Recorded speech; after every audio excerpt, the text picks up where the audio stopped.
Waktu itu saya terdesak sih ya, namanya kebutuhan hari-hari aja. Saya taruh dulu ATM KJP anak saya gitu. Persyaratan gadein KJP, buku tabungan sama ATM. Kalau KJP SMA dapatnya 1 juta, menerimanya 900 selama per 3 bulan KJP dikembalikan, minimal 1 juta, jadi 1.200.000.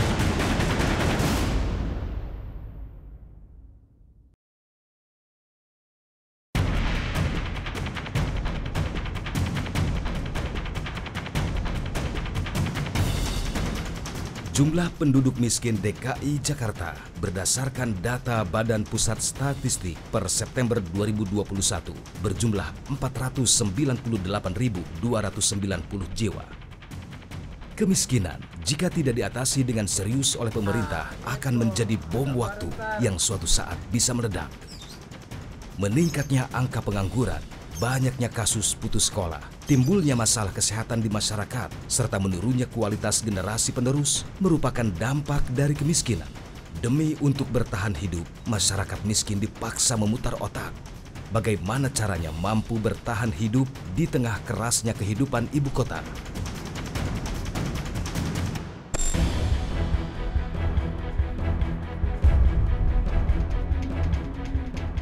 Untuk menekan angka kemiskinan serta meringankan beban warga miskin di Jakarta, pada 1 Desember 2012, Gubernur DKI Jakarta saat itu, Jokowi, meluncurkan Kartu Jakarta Pintar.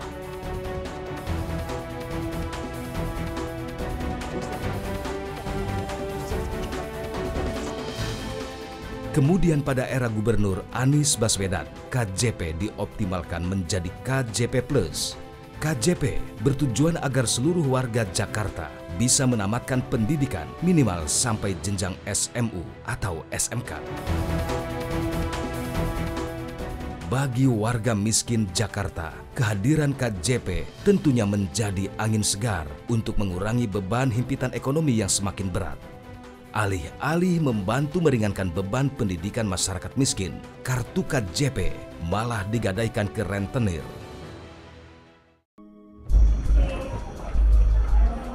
Tim investigasi telusur TV One mendapat fakta keras jika hingga saat ini para oknum culas penerima KJP menggadaikan Kartu Jakarta Pintar kepada rentenir. Kartu Jakarta Pintar digadaikan demi membayar dan melunasi utang. Pertemuan ini berlangsung di sebuah rumah yang letaknya di timur Jakarta.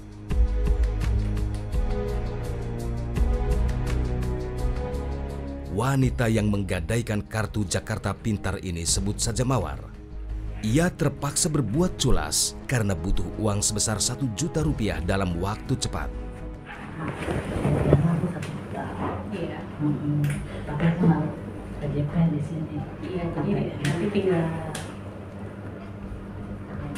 tinggalin ATM-nya sama bukunya. Terus nomor PIN berapa? Nanti kalau berarti per 3 bulan ya. Berarti nanti ibu terimanya 4,5. Terimanya 4,5. Pinjam 1. Oh, pinjam 1. Jadi ada Kalau 1 jadi 900. Oh, dipotong. Nanti dipotong dari KJP-nya ya. Dari 3 bulan dipotong selama 3 bulan. selama 3 bulan. Jadi nanti saya ngambil dari ATM itu nanti uangnya sisanya saya kembalikan lagi. Oh, yang 50.000 ini. Syaratnya apa itu? Enggak. KTP, terus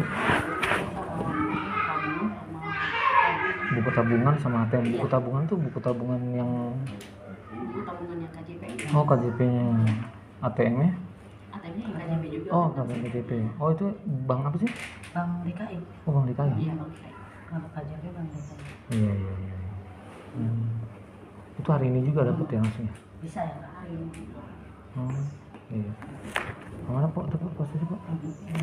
Apa aja Bu? Aku udah banget sih buku. Mau pinjamnya berapa? Nanti saya tinggal kasihnya berapa gitu. Misalnya pinjam 1 juta, saya kasihnya 900. Oke. Jadi KTP semua ini pada di ini, pada di apa di? Iya, untuk sementara nih buat ini saya tahan dulu. Nanti kalau sudah selesai. Oh, KTP termasuk KTP juga tahu? Iya, nanti jadi sudah selesai. Oh, Mpok nggak perlu di itu, di fotokopi tadi nggak? Enggak. Jadi nanti setelah selesai pembayaran lunas, nanti baru Semuanya dibalikan. jadi kembali 3 bulan itu ya? selama 3 bulan. Iya. Mawar menggadaikan kartu Jakarta Pintar milik anaknya yang duduk di bangku sekolah menengah kejuruan.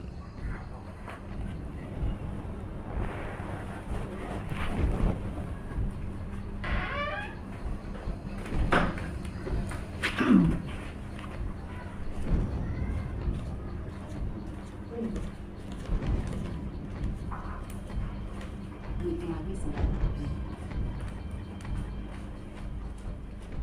Kesepakatan pun terjadi. Kartu Jakarta Pintar pun berpindah tangan alias tergadaikan. Saya baru pertama kali gadein KJP ini anak saya. Iya sih, nggak boleh sebenarnya kalau ketahuan. Cuman karena saya lagi butuh, ada yang minjemin dengan cara gitu. Jadi saya pinjam.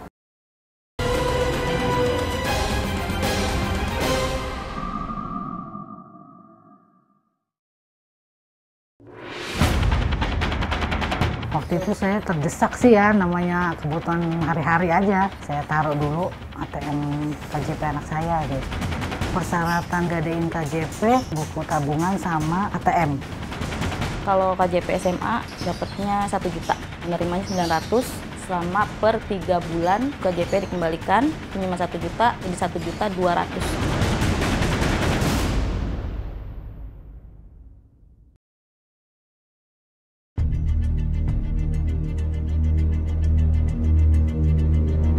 Jumlah penerima KJP di Jakarta berdasarkan data tahun 2021 berjumlah 1.676.158 siswa peserta didik yang terbagi dalam 2 tahap.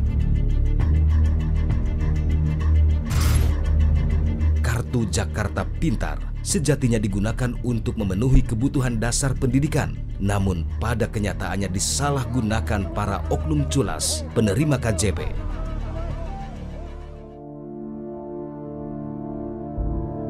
Setelah kartu Jakarta Pintar sudah berpindah tangan, sang rentenir tinggal menunggu waktu pencairan KJP dari pemerintah DKI Jakarta. Ketika waktu pencairan tiba, rentenir pun berpesta.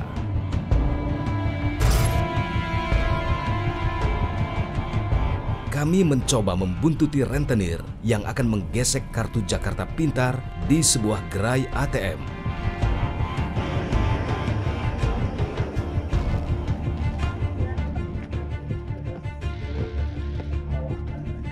Setelah mengantri sebentar, sang rentenir ini kemudian mengeluarkan 1 kartu untuk bertransaksi.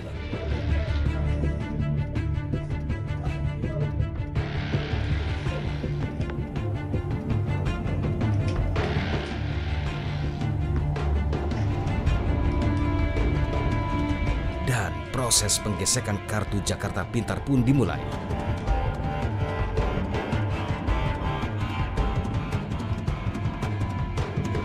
Uang dari KJP ini kemudian diambil rentenir untuk membayar utang para nasabah.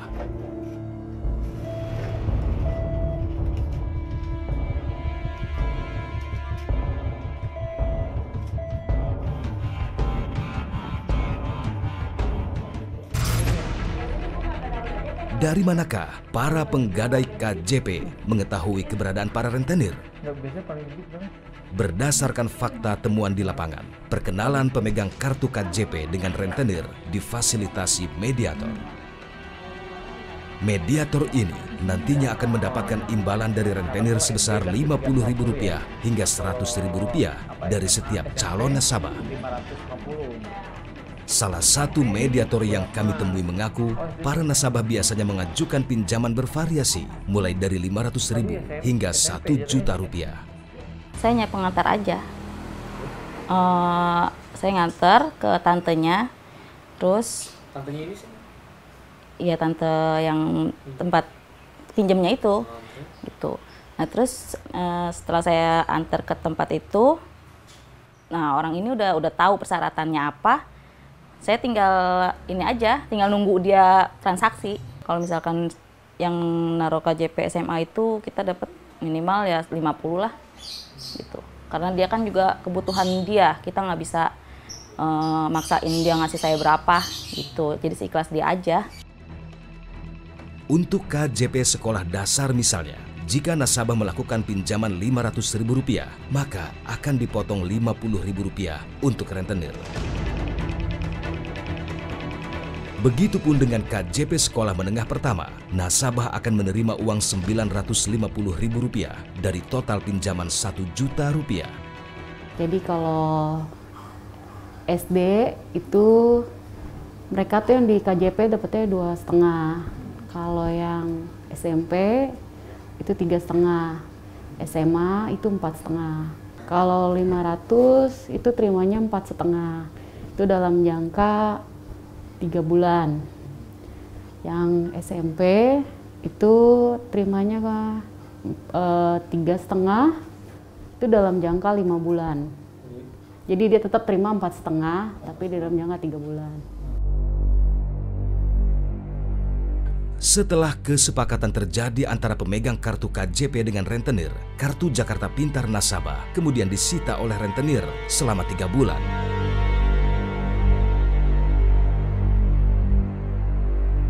Kartu Jakarta Pintar dijaminkan atas dasar kesepakatan antara orang tua pemegang KJP dengan rentenir tanpa adanya paksaan. Untuk pencairan dana KJP, rentenir nantinya akan diinformasikan oleh nasabah yang menggadaikan KJP-nya. Persyaratannya fotokopi KTP, ATM sama buku tabungan. ATM-nya itu ya KJP itu. Berserta PIN-nya. Lantas, mengapa dan untuk keperluan apa para nasabah menggadaikan KJP tersebut? Saya minjam 1 juta, balikinnya 1.200.000 gitu. Gimana sistemnya gimana? Motongnya gimana? Jadi sistemnya gini, saya kan ATM anak saya setiap bulannya 450. Jadi selama 3 bulan dipotong sama dia. Nanti sisanya yang 50.000 dibalikin ke saya. Iya, PIN-nya kita kasih karena nanti yang narik dia. Tiap bulan dia narik ATM-nya.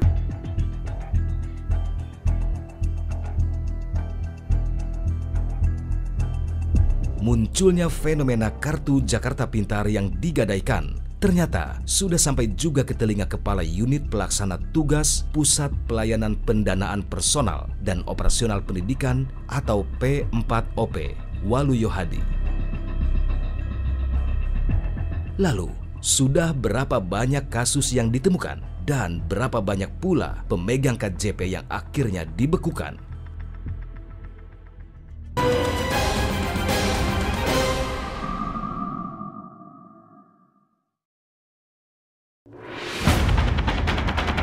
Waktu itu saya terdesak sih ya, namanya kebutuhan hari-hari aja. Saya taruh dulu ATM KJP anak saya gitu.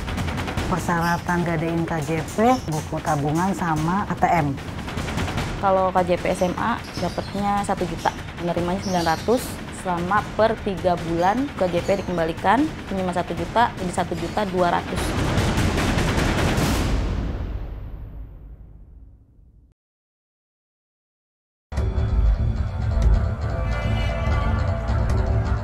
Fenomena kasus pemegang kartu Jakarta Pintar menggadaikan kartunya ke rentenir ternyata sudah diketahui pemerintah Provinsi DKI Jakarta sejak lama. Berbagai macam cara telah dilakukan untuk meminimalisir, namun pada kenyataannya praktek tersebut masih terjadi hingga saat ini. Beberapa modus pencairan KJP untuk membayar utang bahkan telah terdeteksi. Menanggapi informasi ternyata di tengah masyarakat itu ada laporan yang menyatakan bahwa sebagian orang tua Ini tentu oknum ya, dari orang tua yang siswa atau anaknya menjadi penerima KJP Plus, ada yang informasinya ini tanda kutip semacam digadekan. Mungkin ya digadekan buku dan kartu ATM KJP untuk mengambil kredit dari bank keliling, kira-kira itu ya laporannya. Ini termasuk dalam salah satu yang dilarang dilakukan oleh orang tua.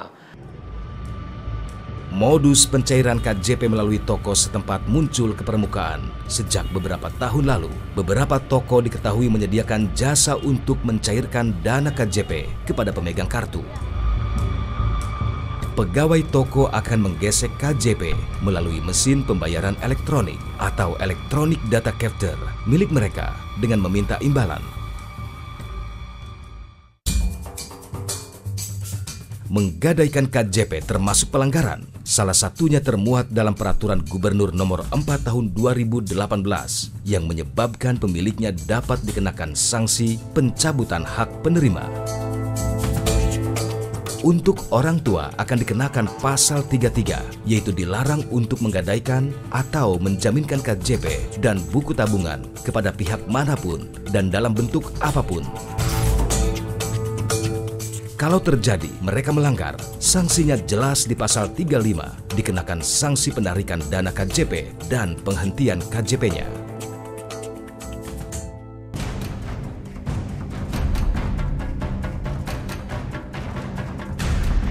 Kepala P4OP Dinas Pendidikan Provinsi DKI Jakarta, Waluyo Hadi mengatakan ada beberapa larangan bagi peserta didik penerima KJP. Salah satunya adalah membelanjakan KJP di luar penggunaan yang telah diatur dalam peraturan gubernur. Orang tua wali peserta didik penerima KJP Plus dilarang tadi ya, jadi menggandekan ya, salah satunya menggadekan, menjaminkan KJP Plus dan atau buku tabungan KJP Plus kepada pihak manapun dan dalam bentuk apapun. Nah, bagaimana bila ini terjadi pelanggaran? Ya, regulasi mengatur kepada siswa yang terbukti melakukan pelanggaran yang tidak diperbolehkan sebagai penerima manfaat KJP atau orang tua wali siswa penerima manfaat KJP yang juga melakukan tindakan yang tidak diperbolehkan dalam aturan atau melanggar aturan, ya, jadi melakukan yang dilarang, ini akan dikenakan sanksi. Maka Dinas Pendidikan melalui UVT P4OP akan menjatuhkan sanksi berupa penarikan dana KJP Plus dan penghentian KJP Plus sesuai dengan rekomendasi yang diberikan oleh Satuan Pendidikan. Pemberian bantuan sosial biaya pendidikan melalui Kartu Jakarta Pintar bertujuan untuk mendukung terselenggaranya program wajib belajar 12 tahun dan meningkatkan akses layanan pendidikan secara adil dan merata. Masyarakat juga dijamin kepastian mendapatkan layanan pendidikan serta meningkatkan mutu layanan dan kualitas hasil pendidikan.